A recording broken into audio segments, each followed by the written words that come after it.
j'ai été assez surpris de voir la manière par laquelle le président de la République nous annonça étape par étape les directives de l'État pour cette période difficile qui, d'intervention en intervention, devenait plus drastique jusqu'à nous mener au confinement.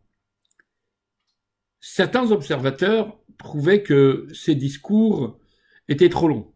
Pour ma part, j'ai essayé de lire dans la trame des propos présidentiels la pédagogie qu'il avait choisi d'adopter pour nous convaincre à suivre les directives.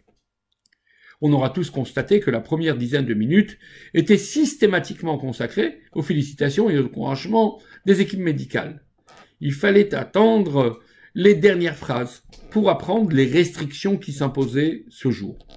Plus encore, lors de la dernière intervention, il laissa le gouvernement nous transmettre les détails des contraintes que nous aurions à supporter.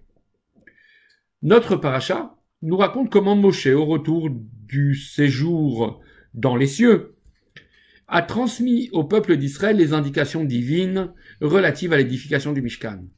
Il introduisit alors ses propos par les lois du Shabbat, et ce, afin de souligner que malgré l'importance que représente l'édification du sanctuaire, le Shabbat devait impérativement être respecté.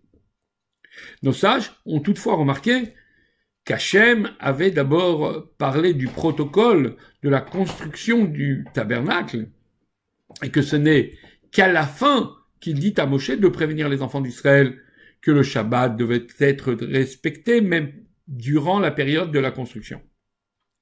Pourquoi alors Moshe inversa-t-il les propos de Dieu? En fait, la réponse est simple.